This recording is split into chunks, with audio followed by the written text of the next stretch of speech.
Good afternoon, everyone. Good afternoon, everyone. I guess fourth time the charm.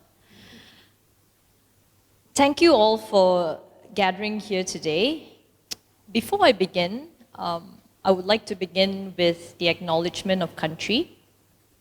In Australia, as part of the Aboriginal and nowadays the Torres Strait Islander customary practice, when visiting the homelands of another community, it is important to be welcomed by the traditional custodians of that place if possible. Where this is not possible, the visitor still needs to acknowledge the traditional custodians of the country. Acknowledgements of country allow the visitors to recognize and pay their respects to the traditional custodians and also be protected by the ancestor while visiting. So I'll begin today's roundtable with an acknowledgement from where we are today at the National Gallery, Singapore. We respectfully acknowledge the traditional custodians of the country where each First Nations artist resides or where the art in ever-present was created. We recognize their continuing connections to country, community, and culture and pay our respect to their elders, leaders, and artists past and present. We respectfully acknowledge all First Nations traditional custodians whose art we are currently exhibiting in Singapore. Good afternoon, everyone, and it's great to see all of you here today gathered and to join us, and we appreciate you spending your Saturday afternoon with us. My name is Z, and I'm one of the curators here at the National Gallery of Singapore. And as one of the collaborating curators of ever-present First Peoples Art of Australia exhibition, I'm really excited that today's roundtable will give us an opportunity for an actual physical gathering of all the curators who have been involved in this wonderful show. This particular show has traveled from Australia to Singapore. It surveys the historical and contemporary artworks by over 150 Aboriginal and Torres Strait Islander artists from all across Australia, the largest exhibition of its kind to travel to this part of the world. The exhibition first opened in the Art Gallery of Western Australia last year in December 2021, before coming here to the National Gallery of Singapore. Its artworks are drawn from the collections of the National Gallery of Australia, as well as the Wesfarmers collection of Australian art. Yesterday, for those of you who also joined us at Tina Baum's opening lecture, we've had the opportunity to be able to look at some of the artworks from these two collections that are mapped against a general chronology of historic episodes and moments in the Australian history, spanning from the British colonization, the 27 May 1967 referendum, the establishment of the Papanya Tula movement in 1972, the Gurunji handbag in 1975, the landmark Mabo decision in 1992, as well as the Canby handbag in 2016. Today, what we'll be doing is each of us here will be sharing some insights on some of the curatorial processes as well as decisions. We'll talk a bit about the process and the connections that we have forged. We'll also talk about some of the connections between the art of First People as well as the art of Southeast Asia. I would like to take the opportunity as well today here to thank some of the curators who were instrumental in the earlier development of this exhibition, namely Russell Storer, who is here with us today, as well as Francesca Cabillo. But joining me today here at the round table are, from my very right, Helen Carroll, curator of Wesfarmers collection of Australian art. Helen oversees the Wesfarmers' extensive commitment to support the performing and visual arts in Western Australia and nationally. Prior to joining Wesfarmers in 1999, she was the curator of Australian art at the Lawrence Wilson Art Gallery, the University of Western Australia. She has curated many exhibitions and has written extensively on Australian art in a range of publications. Helen was awarded the Business Leadership Award in the National Creative Partnership Australia Arts Leadership Awards in 2019. On her left is Tina Baum, a Gulu Minjin, Larrakia, Wardaman and Karajari people of the North Territory, Australia. She is the lead curator of Ever Present, and Tina has over 30 years of experience working in museums and galleries throughout Australia. She has been in this position of the curator of Aboriginal and Torres Strait Islander art at the National Gallery of Australia since 2005. She has curated the Defying Empire Third National Indigenous Art Triennial in 2017, as well as this particular exhibition, Ever Present First Peoples Art of Australia.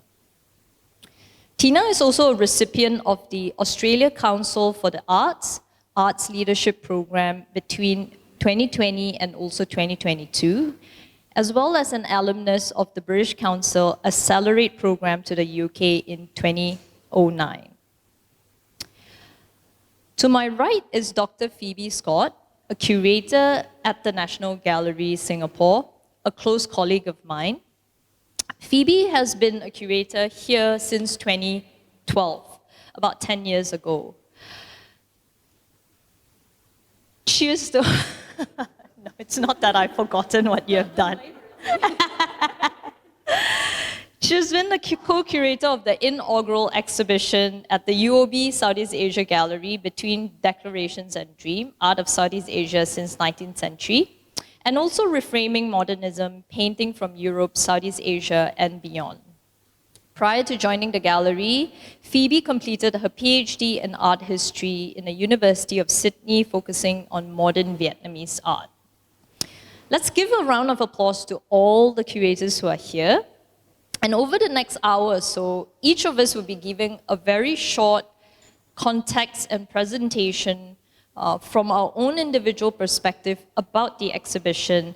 And after that, we'll have a round of sort of question and answers as well as discussion. So feel free to think of a question now or while we are presenting our individual presentation, and feel free to kind of engage in a more kind of conversational discussion after this.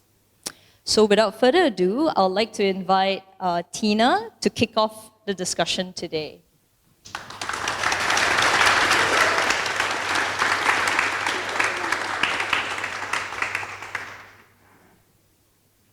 Good afternoon. I just want to check that they've got the...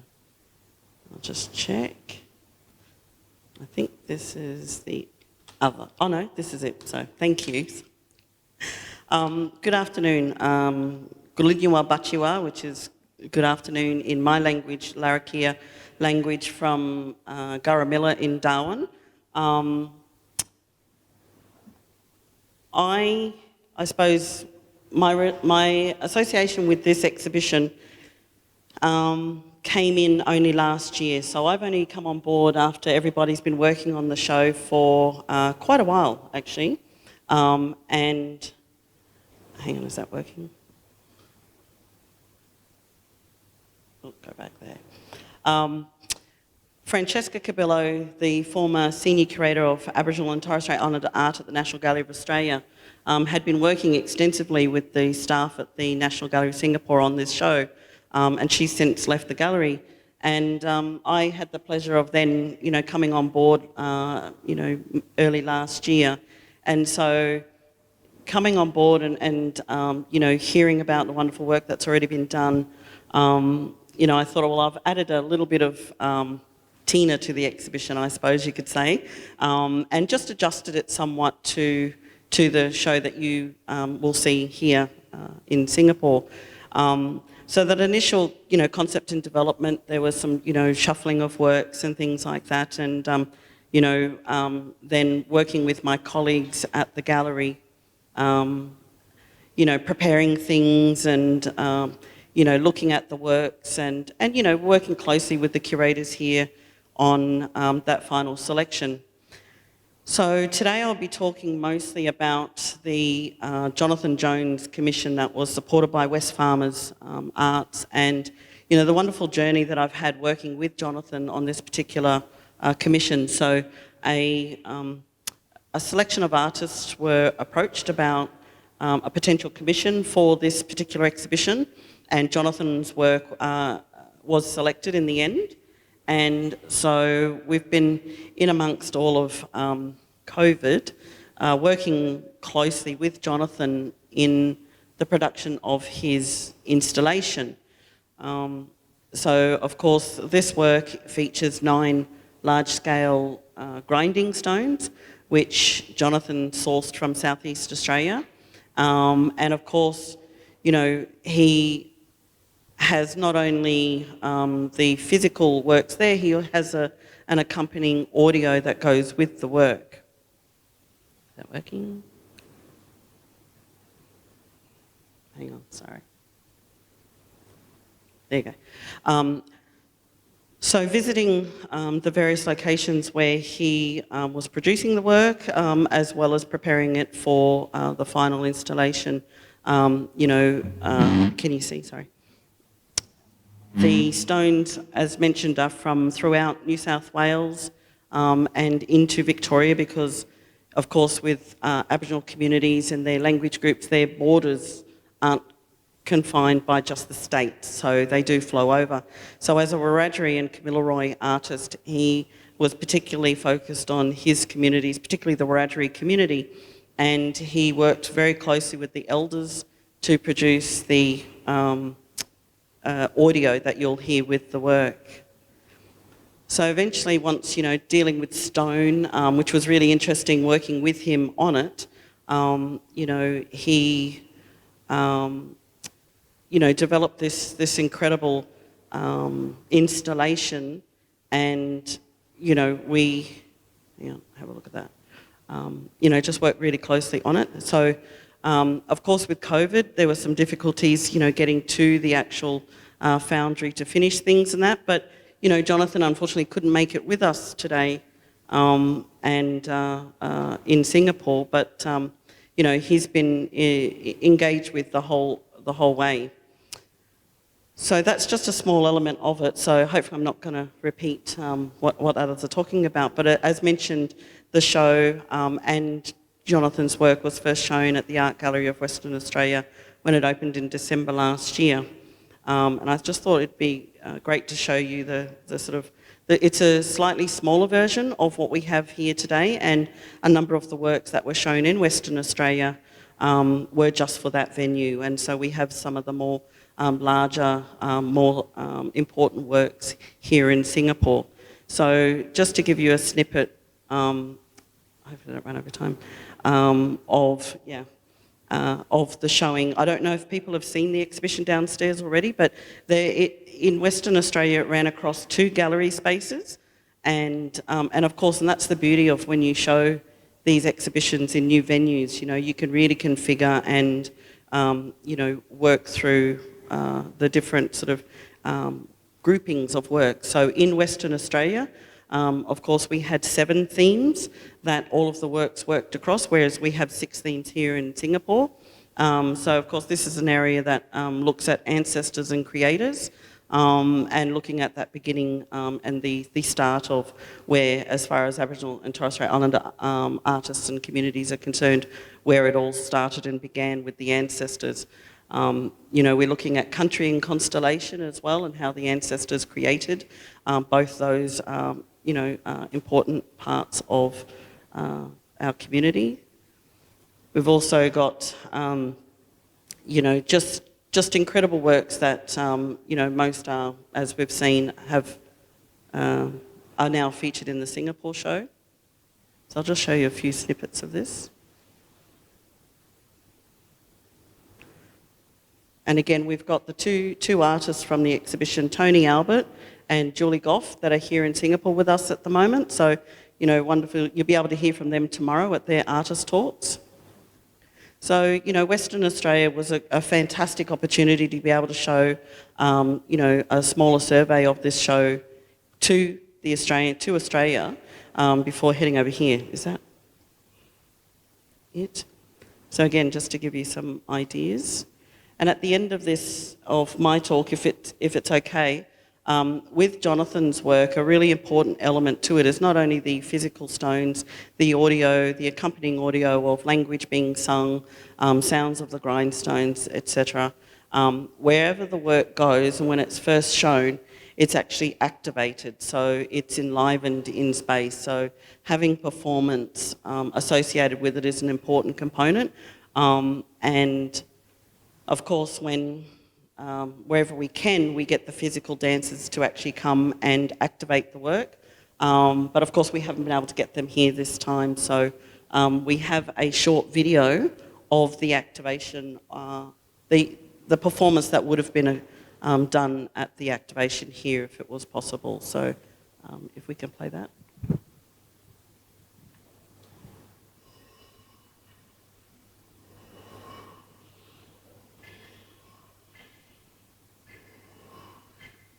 Nanani nurumbang win dorto, nanani nurumbang win dorto, win mubang nurumbang dorina, win mubang nurumbang dorina,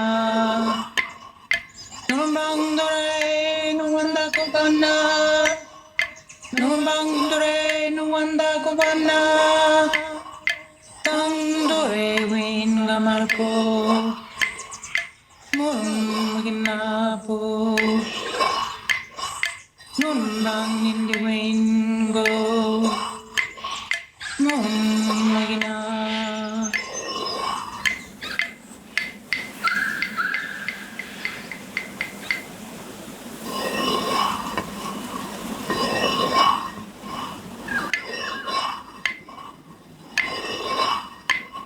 Nanani nurumbang win dorto, nanani nurumbang win dorto, win mubang nurumbang dorina, win mubang nurumbang dorina, nurumbang dore nuwanda kopana, nurumbang dore nuwanda kopana. Tandore win gamarko, murum ginapo, numbang indi win go, murum gina.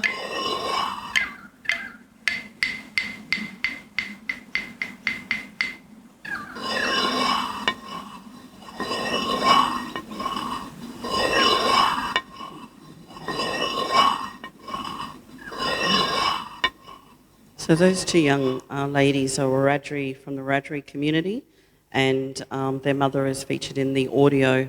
And of course, because the grindstones relate to female women's practice in community, particularly for Southeast Australia, and looks at, you know, the agricultural practice and the early really evidence of baking in Australia. So as is when you see the installation, one of the earliest grindstones scientifically dated, I suppose, in Australia is about 32,000 years old. And so, you know, Jonathan is just sort of reinforcing not only the women's practice, which is often overlooked, but also that Aboriginal people in South Australia were probably the earliest bakers in the world. So really important and significant work, and you know, it was fantastic to have Wesfarmers Arts support the commission. So yeah, so I thought we'll just highlight that particular work with the exhibition. So thanks.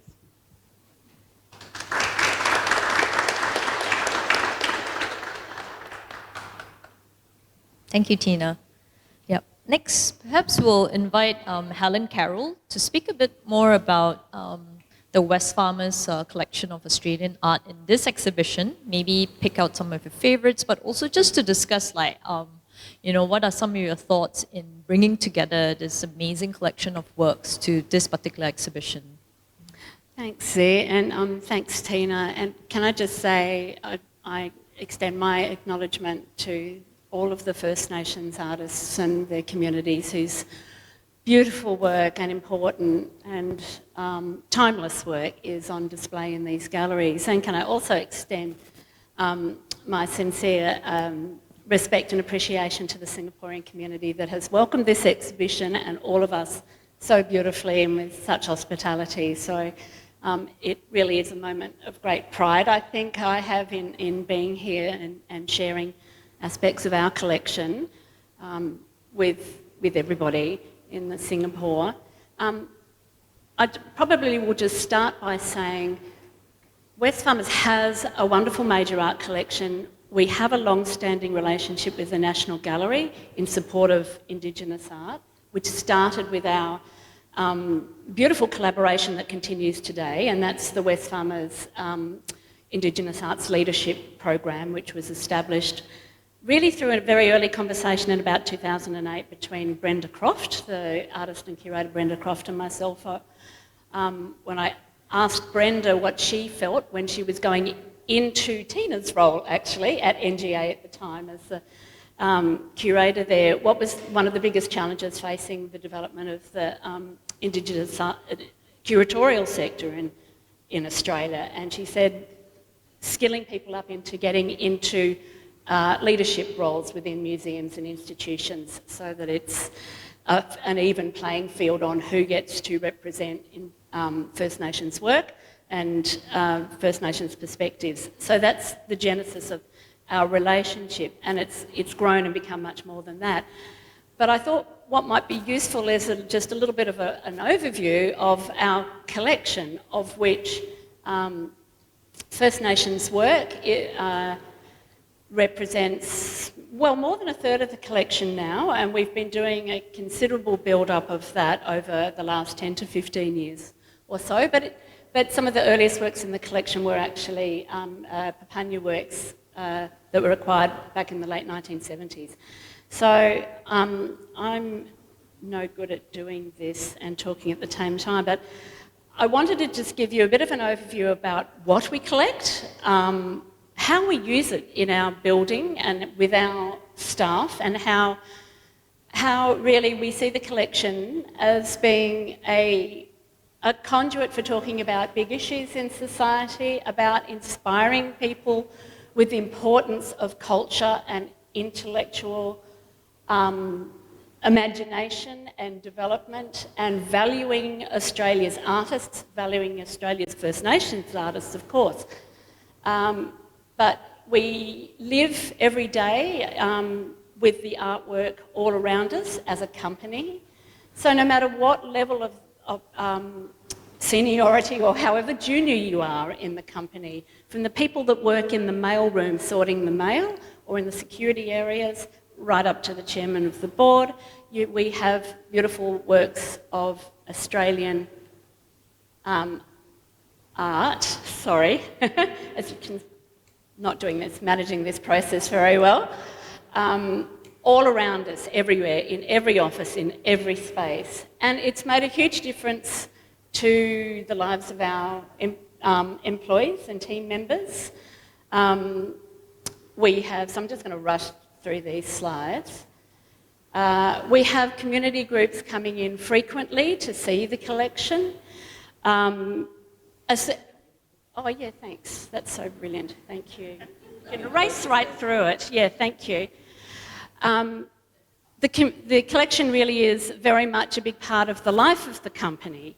So we have artist talks on a regular basis and curators talks. We introduce new works to the collection to our staff. We invite their families and their friends and their neighbours to come in and to talk with artists and curators about our work. And they've grown from when I started with the company and first did the talks, which was way back in 1999, because I have been there 23 years now, so it's been since the last century, I like to say. They've grown from being, we had 20 or 30 people, but now we will easily have 7 no's. You've been to our talks before, Cara, I think you may have as well. Maybe, we'll have up to 60, 70, 90 people coming along. That's our staff, our fellow artists, curators. People sit on the floor. We have these wonderful talks. I'm just profiling here the wonderful Lisa Raihana, whose work we have in the collection, who came and did a fantastic guest presentation for us. And so having the voices of artists every day in our workplace is hugely inspiring to our people internally, but it's also the most wonderful way to connect with the community. We don't have a gallery as such. It's all in our offices, and that does limit the kind of work that we tend to acquire. So we don't have big installation works. We can't acquire large bodies of work by any one artist, but we can be quite diverse, and it's always a challenge. Oh, stop there, thank you, you've done a wonderful job. And it is always a challenge to, you know, to grow the collection, but to also keep it the kind of size that it really feels like it's a part of the DNA and the active life of the company.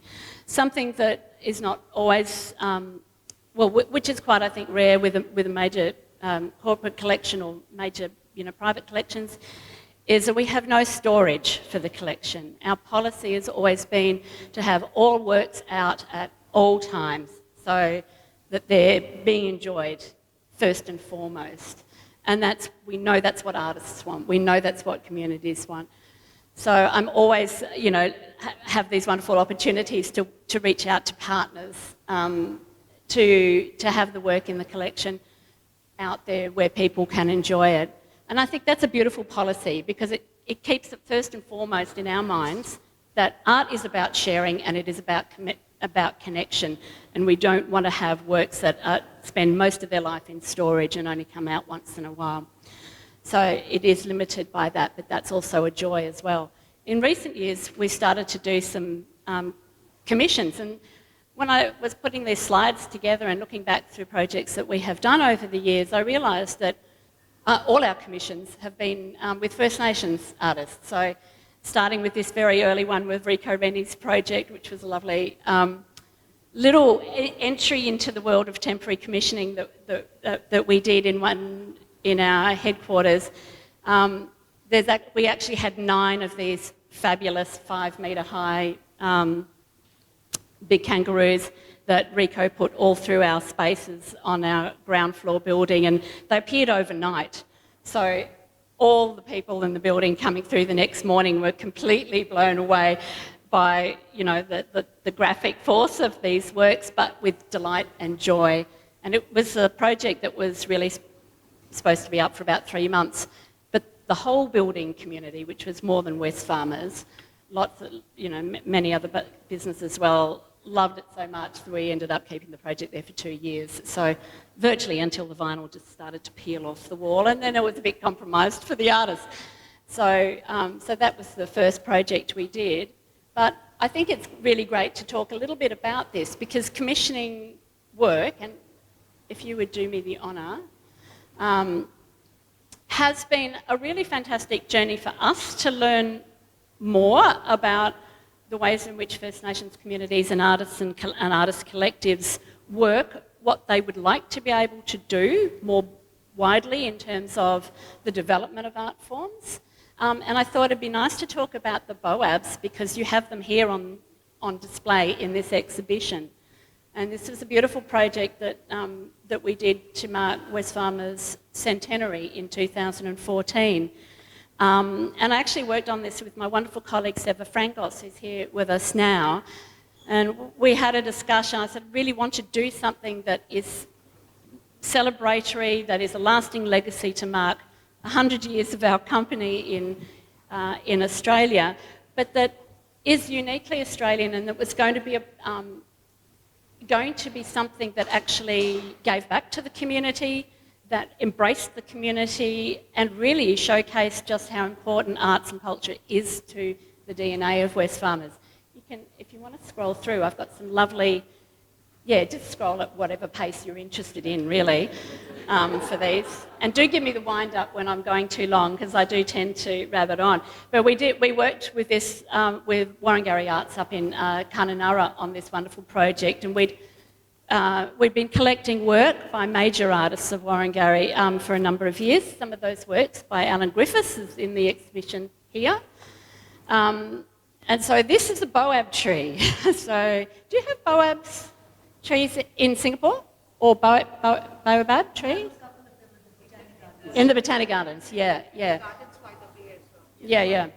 So, I mean, we felt it was something that was uniquely West Australian and very, very, and the art of baobab carving has been so important to the community, the East Kimberley community of artisans. So it was a wonderful project, and we worked with 15 different artists from Warringah, emerging artists through to very senior artists to carve baobabs and then cast them in solid aluminium. So they're actually quite hefty solid objects, and we did a limited edition series with Urban Art Projects as the foundry. And they really are just absolutely beautiful, and the project really took on a life of its own. There's a set of these now on permanent display in Australia House in London. They've kind of, they've gone out into the world, and subsequently now it's been really wonderful that the methodology of working that Warringah was able to develop with the artists and with UAP then opened up another whole way for them, for the Art Centre to work, and they've now since gone into their own line of production, making limited edition sets. They launched one, I think it was last year or about 18 months ago, and they were sold out within a week. So they're wonderful. This is another project we've done, also with Warringah, with the wonderful artist Kitty Malavi, West Australian artist, and these beautiful collaborations projects which have so much resonance for us. And this is our most recent project, which we worked on with Warman and the wonderful Warman Arts Centre up at Turkey Creek, who we have worked with. Yeah, hold it there for 1 second, because that's got the wonderful Mabel Julie. The Warman community has produced so many major artists, art leaders, and inspired so much development and artistic, flourishing over many decades. These are 3 works that we have in the Wesfarmers collection. The Mabel Julie, of course, is on the walls down in Ever Present. But the other works as well, which are very dear to us, are Patrick Mung Mung and Rami Ramsey, and they really are the 3 most senior artists working in the Kimberley at the moment. We wanted to actually look to our own collection, but work with each of the artists on doing, a new gift commission project. So in the end, we worked with the Fink company, Fink do the beautiful aluminium objects, and Jam Factory Adelaide to do this really lovely bespoke series of vessels called Collaborate 2020. By the time we actually got through COVID and everything, it's more Collaborate 2020 to 2022. But it's been a wonderful project to collaborate on, and these are gifts. They'll never be sold, but they are given to heads of state, to governments, to business leaders, they're used very widely, and we love the fact that these objects are beautiful works in their own right and can be used in a way that can move them around the world, really, and bring that art to a different environment. That's just a beautiful photo from Warman community that I think was very beautiful. This is where Mabel Julie was born and grew up on Springvale Station. And these are just some shots from Warman Arts Centre, which just give, I think, a beautiful feel for the centre and the space up there. So we worked with the artists quite closely. There was a number of stages of development, and it was very important to take pieces up there to have their input and their approval on how the finishes were made, how the works would be used. That's Mabel actually on Springvale Station, which I love that shot. It was an extremely hot day. It was about 40 degrees, but she was sitting out there in the sun, but in the most beautiful, beautiful location. So I think that's all I've got there, I think. So I just really wanted to give a sense that it's a living collection for us, and the opportunities to work directly with artists is important, and our employees get a lot out of it. We find, someone asked me the other night whether security is an issue for the collection, because clearly we're not a museum, so we don't have invigilators and we don't have security staff roaming around. We eat and drink with the works of art. We play, people do indoor golf tournaments around works from... Yeah, the conservators, we're a conservator's nightmare in that respect. But we always said, we've always said our collection is a working collection. But that has meant that it's a loved collection. So there's a huge amount of pride back at Perth that these works that people love to work around and have in their offices or have around them every day are being shared with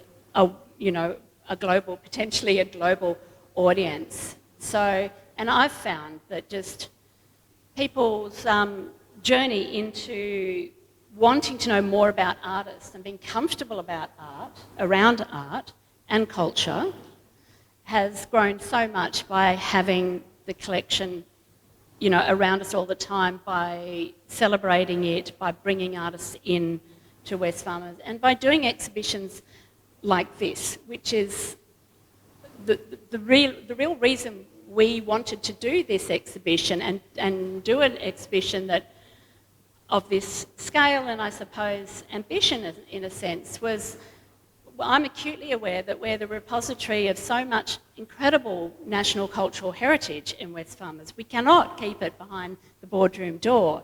It has to be shared with the widest possible community. That's what the artists want. That's what communities want. So it's incumbent upon us, it's our onus to share that national those cultural treasures. And we really wanted to do that. How can we support the elevation of First Nations artists and art on the world stage? And this is one way, practical way we can do it. We're very practically oriented. That's the beauty of working in a business. It's like we think about projects, we think about timelines, we just go, yep, let's do this, rather than too much policy and strategy.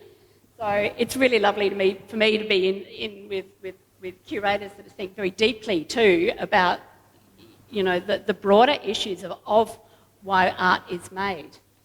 And that's a great balance to me, because I'm all about how do we share the art with people. And this has been a really beautiful experience for all of us, for me particularly. I went very long.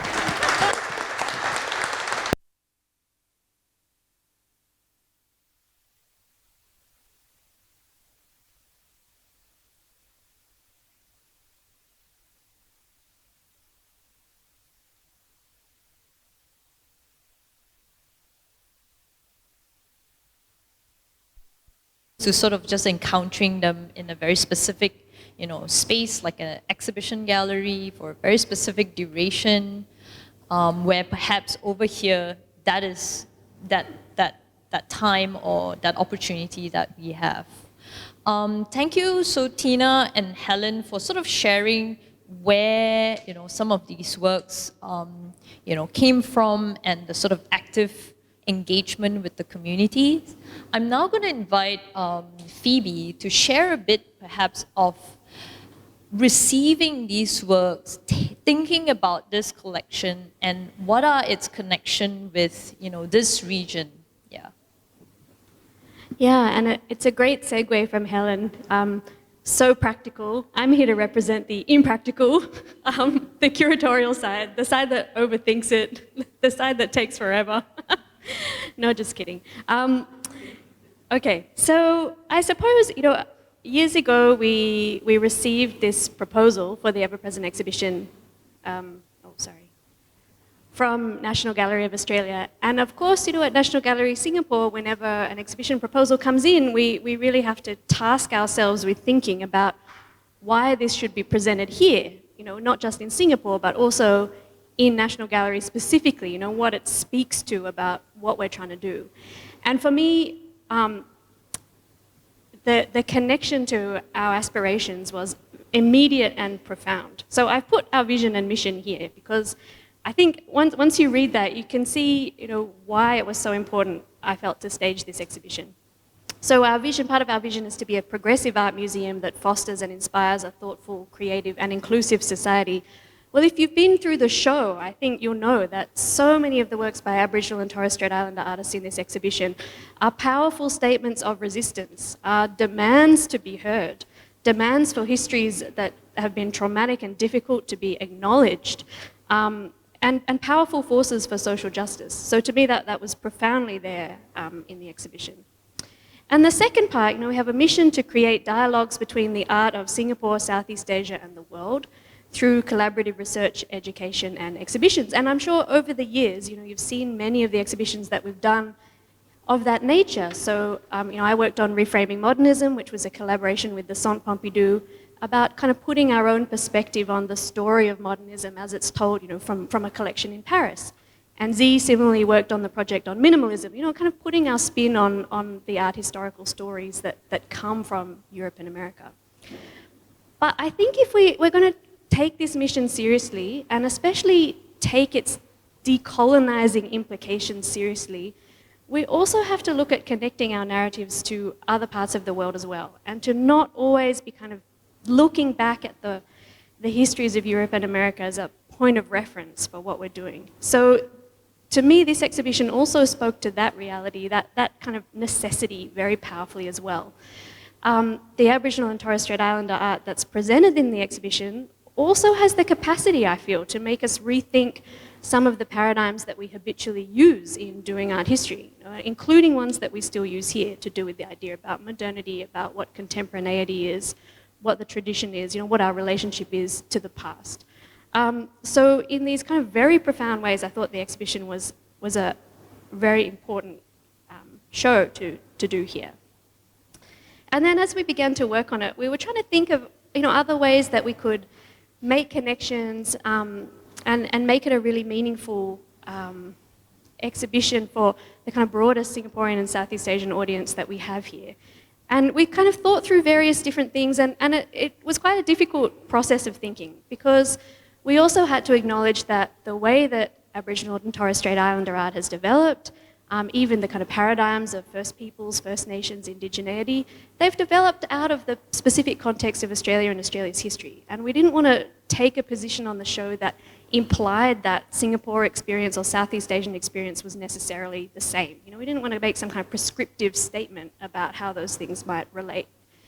At the same time, we could see that there were these points of connection, and we wanted to try and find a way that could be an open or kind of provocative discussion rather than a closed and sort of prescriptive one. So in the end, we came up with kind of two different angles that we really wanted to do. So one was look at actually some direct exchanges between communities in Australia and Southeast Asia. And then the other way was at a more kind of abstract or conceptual level, and Z's going to talk more about that, which is the trail that we put through our URB Southeast Asia galleries. Which is so exciting for me, because it was a way of using the show to kind of critique ourselves and to kind of generate more insights about what it is that we do fundamentally here, but with the material of the changing exhibition. So I'm going to share a little bit of sort of the research journey that I went on as part of this show, because it was, to me, really fascinating. And I discovered so much that I'd never considered before, never knew before. And this passage I thought was quite striking. So this is from an academic who was researching about the history of connections between communities in Northern Arnhem Land on the north coast of Australia and Southeast Asia, and the way in which that had been remembered in art, material culture, and also ceremonial practice. And he's talking about a ceremony that is still practiced today. And you can see in this passage how the ceremony, sings of connections that reach all the way up into Southeast Asia, including Singapore. I thought it's quite profound, because here in Singapore, we kind of cultivate this identity as a maritime city that's part of a hub of other maritime cities through the Southeast Asian archipelago. That's the kind of concept in many ways of Southeast Asia historically that we have. And yet you can see from a passage like this, that maritime network once extended all the way to the northern coast of Australia. So this is a relationship that's been divided by colonial boundaries and modern boundaries, but was once there. And I flashed up the map because I also feel like once you look at the map, the argument makes itself. You know, when they installed this map on the wall of the gallery, Z and I got nervous that we'd actually reprinted the inset map of Southeast Asia on top of Australia by mistake, and it was too close. So we had to get our phones and check Google Maps. We're like, no, that's really where it is. It really is that close. So I think, you know, from the perspective of kind of our regional neighbours, you know, it's very tangible. So in the exhibition, I think you will have seen in Gallery 2, we have a section that highlights the impact of the trading relationship that came out of the port of Makassar in South Sulawesi, now part of Indonesia. And in fact, it's not really clear when contacts with Southeast Asia and Northern Arnhem Land began. You know, for Yolngu peoples, communities, those relationships are already part of ancestral time. And within the archaeological and historical record, there's also kind of a lot of ambiguity. But these contacts intensified through the historical trade in trepang, or sea cucumber.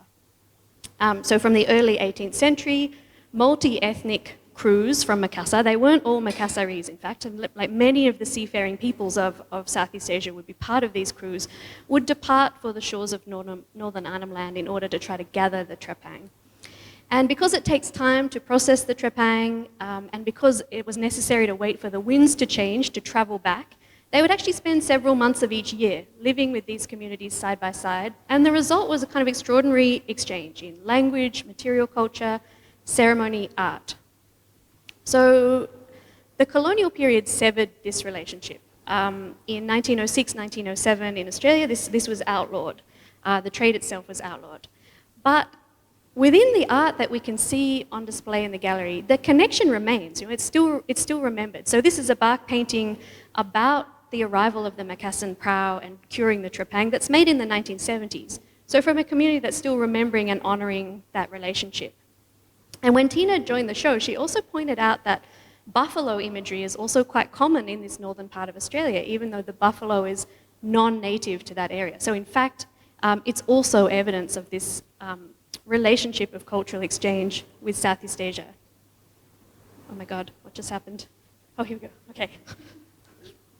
Even to the extent of, so these are two bark paintings of a very potent ancestral being, the rainbow serpent or ngaliod, which is common to many Aboriginal communities in Australia. And here, it's in both of these images that you can see in the gallery, it's represented with buffalo horns.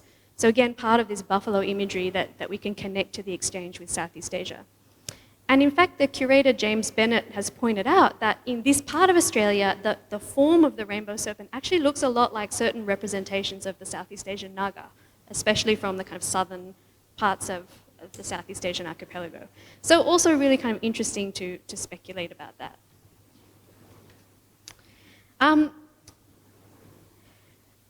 So like any curator, I always try and get a few good work trips out of an exhibition. And for this one, I had the amazing opportunity in, you know, pre-COVID times to travel to Makassar because I was really interested in how this relationship was perceived at the other end of exchange. So in the research I'd done, I could see that, you know, within the communities in Northern Australia themselves, there was a sort of continuity, a memory of this relationship. More broadly speaking, in Australia, there'd also been a lot of revivalist projects around this relationship. So things like there'd been a play, there'd been an opera, there'd been a commemorative voyage. So it wasn't that, you know, those things had, you know, continued since the original exchange, but they were attempts to kind of revive it or commemorate it, sometimes even sort of re-perform it in certain ways. So I travelled in 2019 to Makassar and attended the Makassar Biennale, and that was very interesting too, because that Biennale has taken the idea of maritime as its perpetual theme. You know, every time that Biennale is staged, it's on the theme of maritime, because Makassar also sees itself as a hub, as, you know, a historical hub of this great maritime network extending across Southeast Asia, including Northern Australia. And at Makassar Biennale, there had been some events staged around this relationship as well. And while I was there, I met the artist Nurab Jansha, who's here with us today, Abby.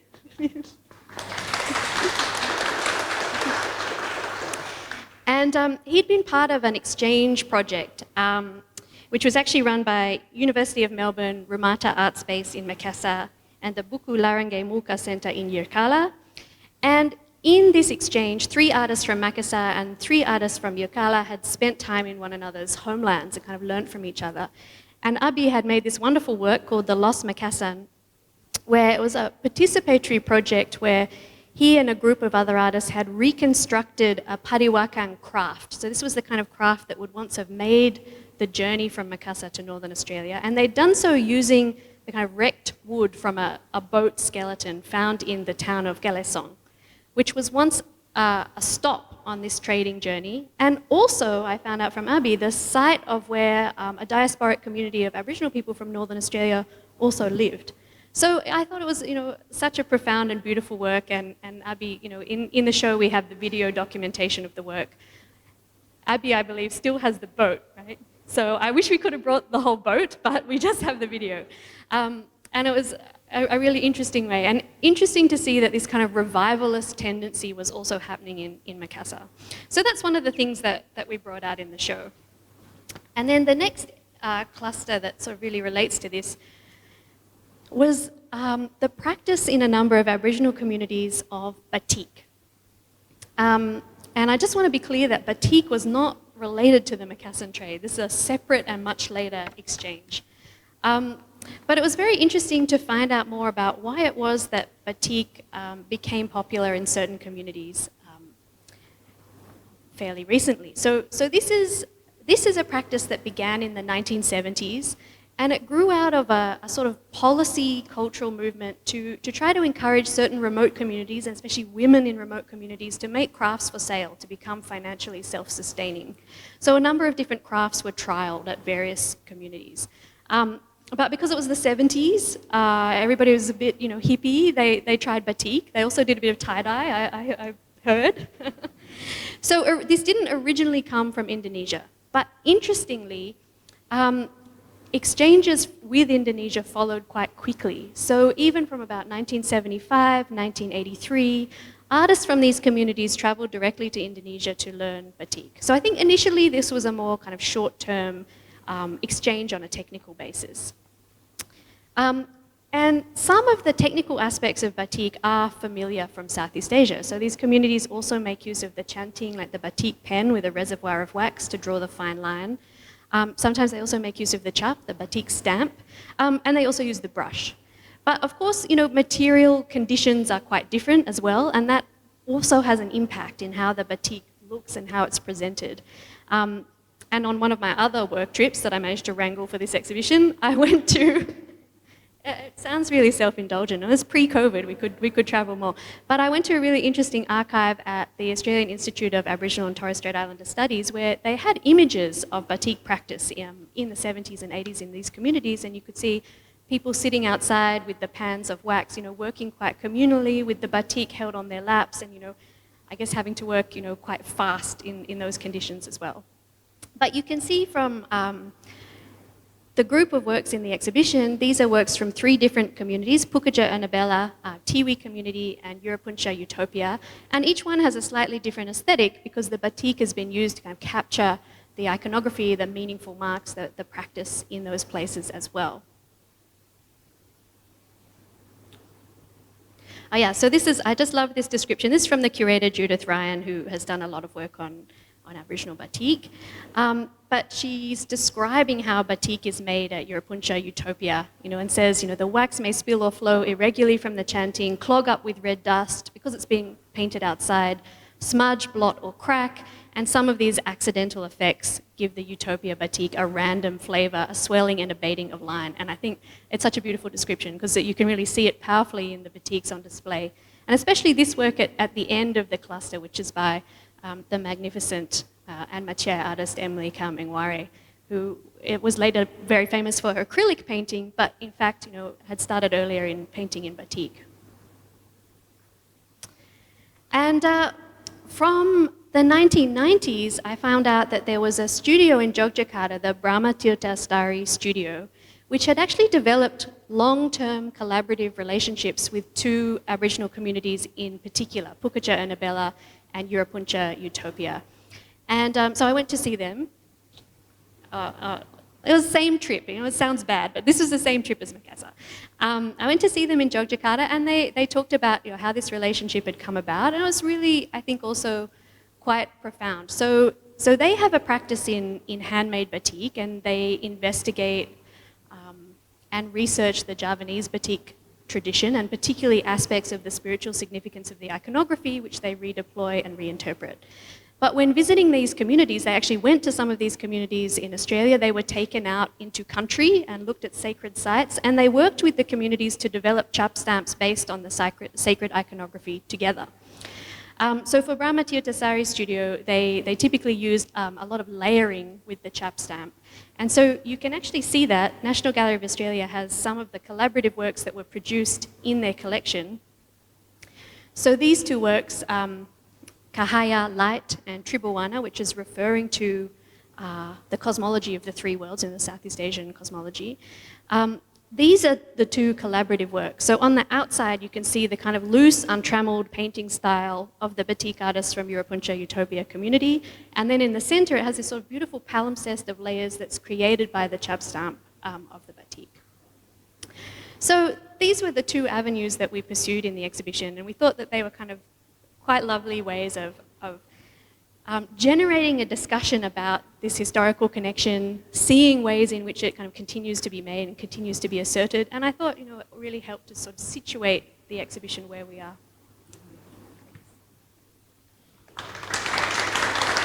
Thanks, Phoebe.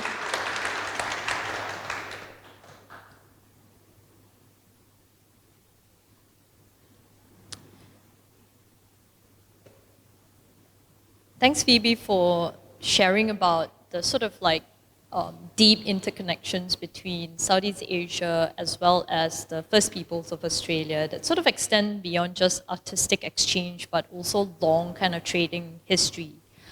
I'm going to sort of like perhaps zoom into one aspect to expand a bit from what Phoebe has discussed and sort of look at the mission again, sort of returning to the mission of the gallery of how, a lot of the exhibitions that we present here are intended to create dialogue between the art of Singapore as well as, the world and also the region. And typically when the National Gallery sort of organizes an exhibition, we tend to look at how to sort of present perhaps like key art movements or aesthetic tendencies, but with that aim of still presenting Southeast Asia art within that particular global context. So I'm just running a few images from an exhibition in 2018, which I was involved in as well, which was minimalism, where one of the strategies of achieving this mission is actually inserting or including works from our national collection, featuring artists from the Southeast Asia or even Singapore to sort of look at concurrent resonances in terms of their approaches.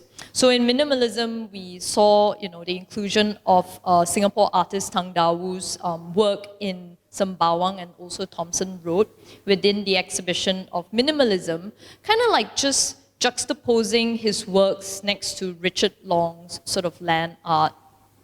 We also have Muntian Bunma, who is a Thai artist, as well as Popo, a Burmese artist, and looking at how their works, in terms of form, material, and also sort of like philosophies were shaped by the influence of Buddhism, for instance. And those influences then have formal and conceptual affinities to these sort of like global art movement.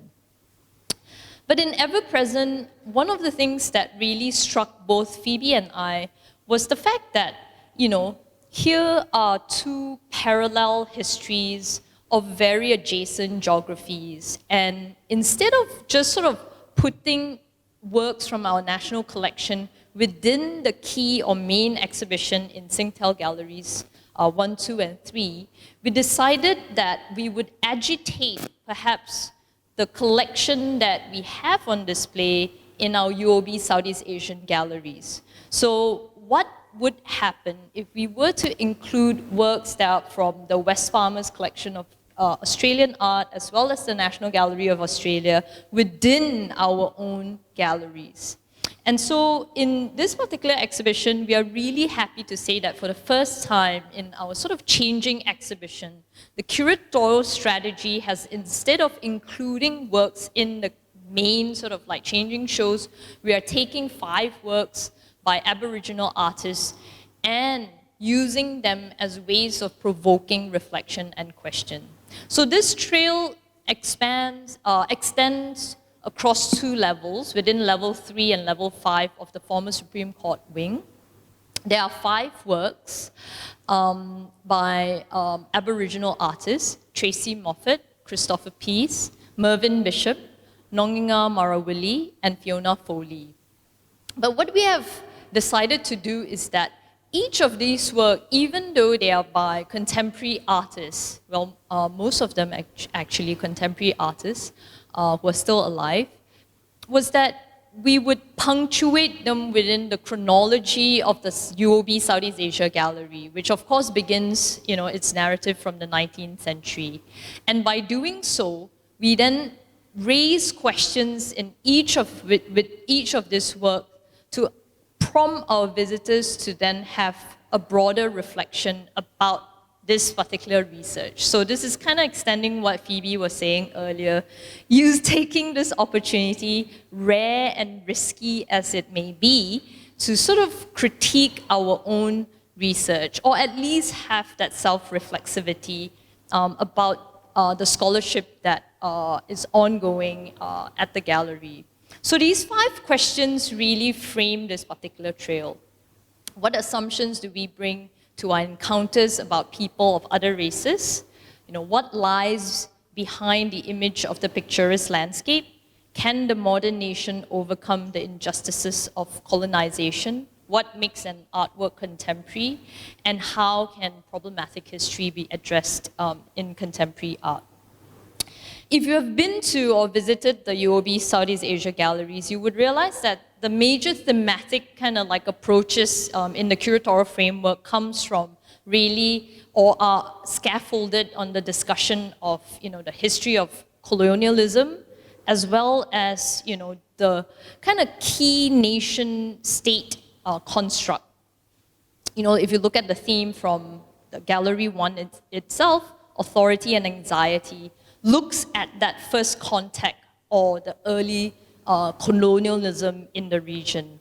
Then as we go towards Gallery 5 onwards, we have imaging or imagining the country and self, manifesting the nation. Again, discussions that are grounded or anchored on the idea of the nation building in the early 20th century as well as the mid-20th century in this region. And finally, of course, that art historical kind of categories of what is modern and what is contemporary, and sort of the fact that modernity in this region is very much imbricated with that first contact with, the colonial sort of powers or agents.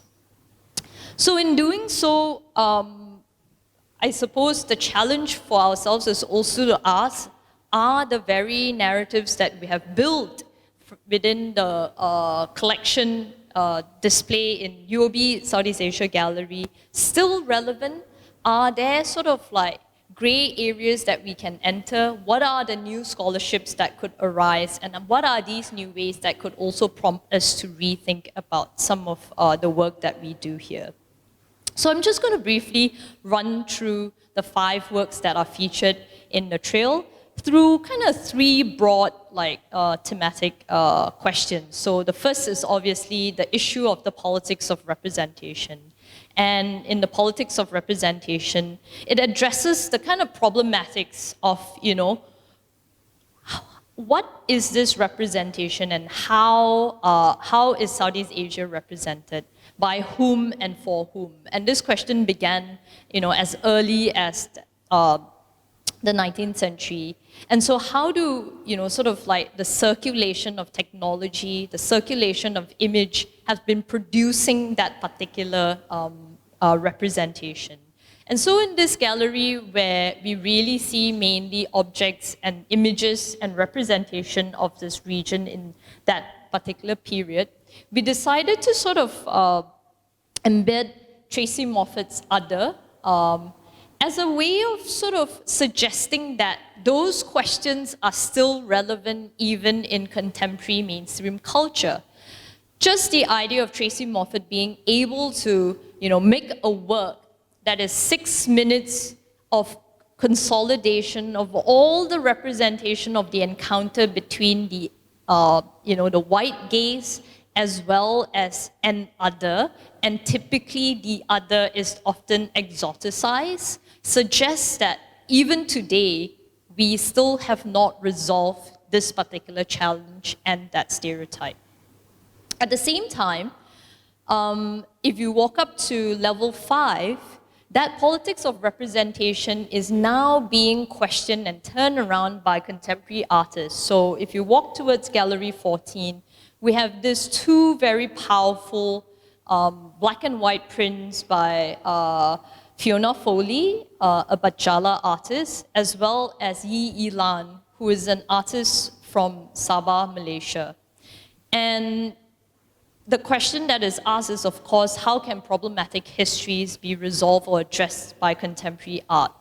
In this case, it is still that politics of representation, except here artists take upon themselves a responsibility to sort of reclaim or assert that agency by inserting themselves back into that pictorial frame and say, hi, we are here, and this is what we need to address. In particular, if you look at Fiona Foley's trio of her self-portraits, it came from her research in the archives of the John Oxley Library of encountering this image of an Aboriginal woman on Fraser Island, where Fiona Foley is also from, and where her peoples are from. Except here, oftentimes, Aboriginal and Torres Strait Islander people or First Peoples are often imaged without an acknowledgement of their name, of what they do, or where they come from. So the identity is almost, erased, and their role and their functions within society are also erased. And as a sort of way of reclaiming that agency back, of course, Foley puts herself and fashions herself after this particular, archival record from the library. The second theme, I suppose, is on the idea of the shared history of colonization. And of course, we know that if you were to compare Southeast Asia, for the most part, the countries in Southeast Asia versus Australia, there are 2 divergent tracks of that history, or the outcome of it at least. In Australia, of course, what we know of the country today is a result of a settler colonization, which means, the idea of self-determination was not resolved into a kind of formation of a nation state by the people from that land. Whereas in Southeast Asia, throughout the early 20th century, the redemptive model of self-determination came from the fact that many of these territories emerged as new nations. And a lot of the narrative that also influenced artists during this period, therefore, comes from this impetus or motivation to really articulate what it means to be a new nation. The history of colonization also looks at, what did the history of colonialization erase, from the landscape, from the narrative, from historical records. And here, we look at Christopher Spee's painting, as well as Mervyn Bishop's print of this historic moment in Southeast Asia Gallery 3 and also Southeast Asia Gallery 6, as a sort of way of, again, drawing that attention back to the works around these 2 sort of intervention.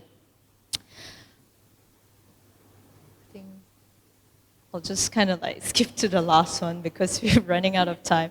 Yeah, and the last bit that perhaps I'll just kind of end with so that we can open this as an opportunity for discussion after this is also this art historical challenge or conundrum that we have, as Phoebe has also mentioned. So if you had gone to visit ever present the exhibition, you would realize that it does not follow a chronological kind of like presentation of the work. We did not start from, the 18th or 19th century, and we definitely wanted to sort of look at how art actually, means and is expressed by the first peoples. And this is something that we have learned very much from Tina. And we have also kind of like seen and heard also from Helen Carroll today about how art is not just, a living culture, but it is also a living collection. In this sense, the art historical kind of like conundrum is because modernity in this region is so imbricated, as I mentioned earlier, to the idea of first contact or colonization. Questions about what modern or contemporary are perhaps, time periods that are more arbitrary than we can imagine. And so we put this work by Nonginga Marawili in Gallery 12 to sort of pose or perhaps provoke that question as well. So I think I'll end here. I'm really sorry that we feel so happy talking, but I think we want to also give opportunity for some of the questions to take place. So I guess here are 4 different sort of aspects of perspective that we have shared.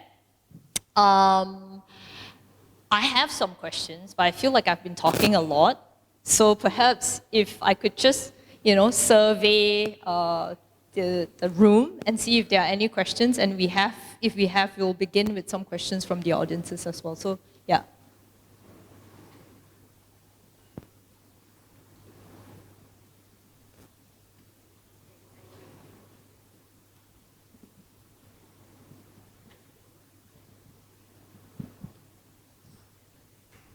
Okay, thank you. Helen and Tina, welcome to Singapore. So I'm going to be a bit purist about this. I'm going to ask you about aesthetics and visual language. So most of us in Singapore have been to Australia or know something about Australia. And the First Nation art in most of our minds look a certain way. And it's very basic and cursory. So thank you for bringing the show here, because I think it's such a large show. I think it's going to teach us a lot. It's going to teach us how to see a certain kind of art. So I'm going to ask you not about give me a definition of the visual language of First Nations art. I'm going to ask you something slightly different.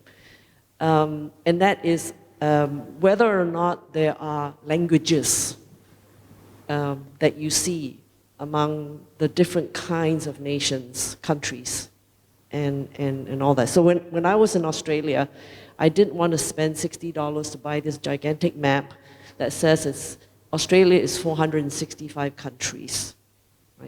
So in your mind, or maybe it's not even the right question to ask, should we even be looking at something to say, you know what, I can sort of tell that that's Western Australia, or I can tell that's Tasmania, or that is what? So do you think that way? Is it important to think that way? Is it good to know? Because honestly speaking, and I'm very impressed, Z, that you can actually say those, Tina's from all these different things, I mean, it's like Hawaiian to me, right? So these are real communities. And I think for us to just look at colors and dots and what is not enough. So it's important to hear all the histories and everything. But from a visual point of view, can you tell the difference between the different countries' arts, almost? Yes. The visual language is identity. It's who and where the artists come from. So we identify by the homelands and countries that we come from, and within each of those areas, there's certainly a visual language that identifies people. So say, for example, we don't have any on display here, but a lot of the iconography that's used either identifies the individual, the family, the community. It's who they are. So, when artists represent themselves, they're representing so much more. It's about their relationships and engagement with the neighbours as well. Like there's a section in the exhibition that I really wanted to sort of bring out where, the networks across the country that that visual language has travelled through the country. So, they're not standalone individuals like, I've got this design, you've got that design. There's often that flow through and dynamism, that people have with each other, just like we have with the Makassar, where there's influences here. So, trade and influences, that sort of idea is one of those themes that we're influenced by so many. Same with like even pop culture also. So Rico Reni, with his traditional designs, he references his identity as a urban-based or off-country Aboriginal man that doesn't live on his country, but his youth and as a graffiti artist is very much part of who he is as well. So yes, it is very much either an individual expression of who they are. So visually, say with Nongana Marawili, you can see with her works, you can tell if she's made them. You can see the influences on some of them where we have where particularly where they're sort of family collaborations, some of them you can see, say in that Seven Sisters picture that Phoebe had, you can see the individual person's sort of addition to that work. So it is very much identifying them and to their country and to their community. So yeah, if that's answered your question.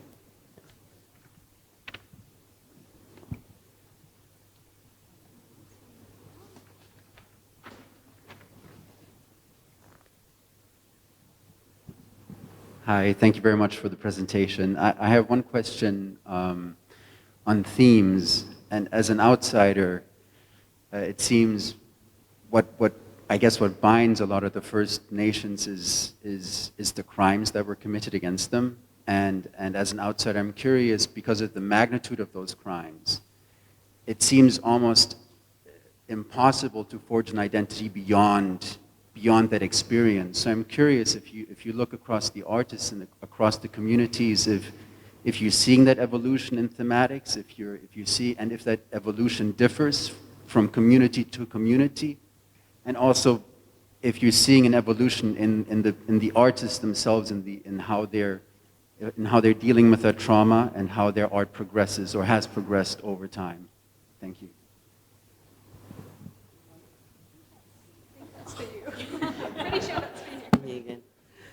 Oh, sorry, I just forgot the question a bit. Look, artists, whether they're in a remote area or off-country, in cities, that artistic expression is an individual journey.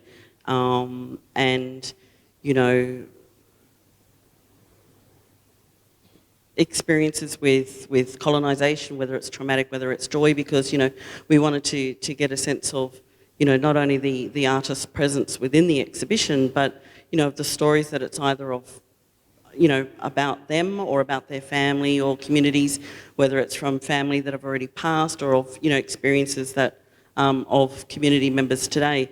They're all individual kind of journeys as to what they speak about and reveal. And, art is a healing tool and a way of getting some really important messages across, whether it's healing ones, whether it's just revealing the horrors that occurred in Australia. I think art is just one of those magnificent tools that can, really just shed a light on so much. So, with artists, even within their own practices, you can see, develops an individual, development. So, like we've said in the exhibition, say, with the women bark artists who, don't conform to their, some of the cultural restrictions with stories and with iconography that might be used for particular stories, you know, they're branching out on their own. You know, they're artists, so they're telling whatever stories they want, and, you know,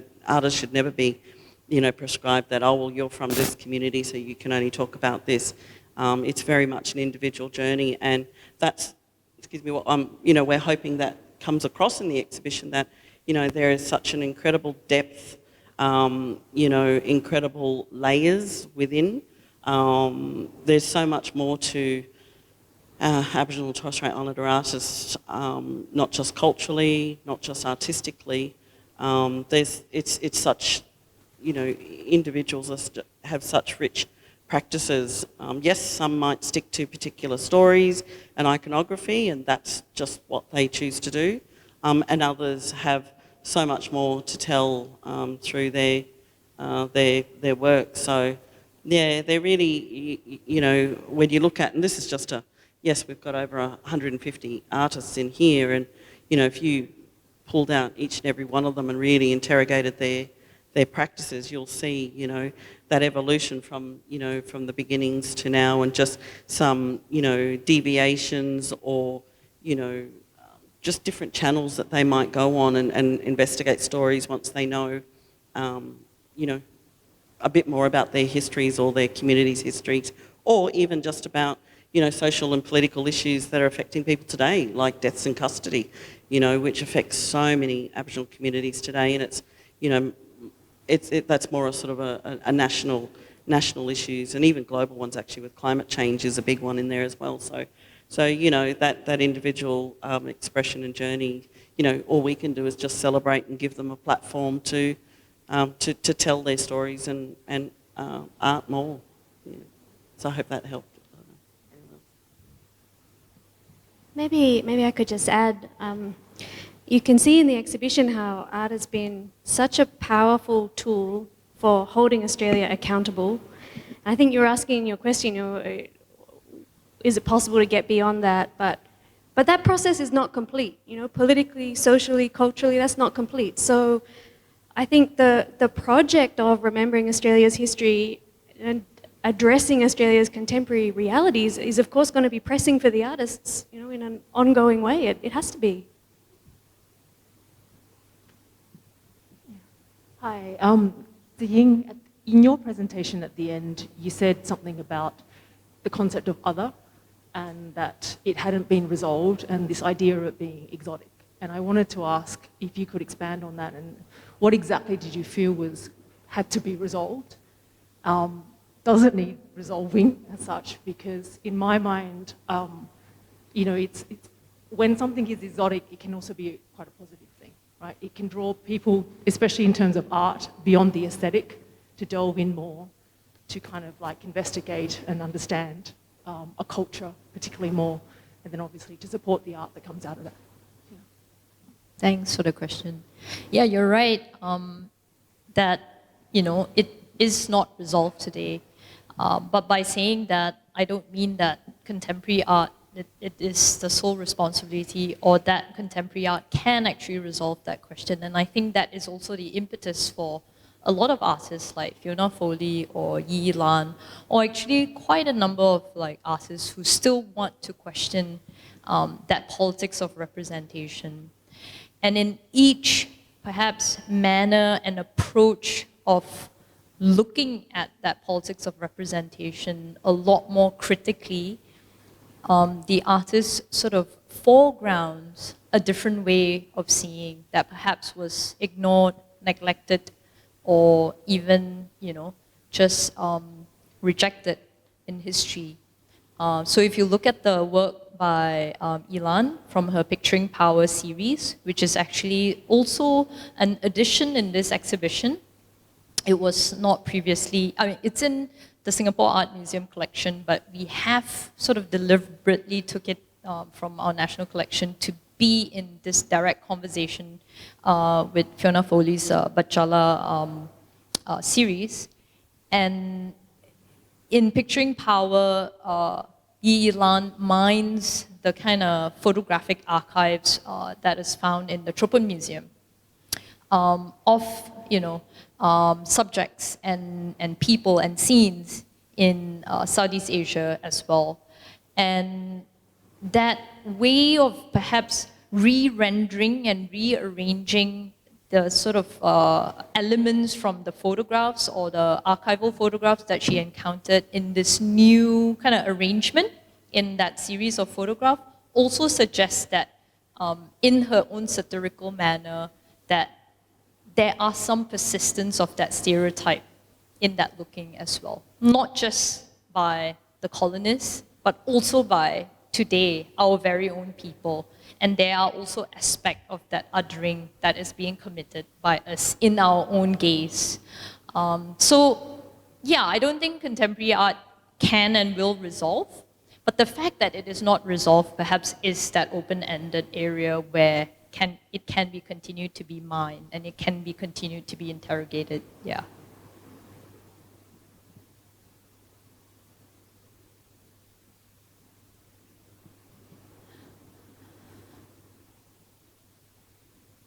Okay, I looked around and no more raised hands. I thank everyone again for your time this Saturday afternoon. And if you still have any pressing questions, you could come and approach either Helen, Tina, Phoebe, or myself after this. But thank you so much for attending this curatorial roundtable.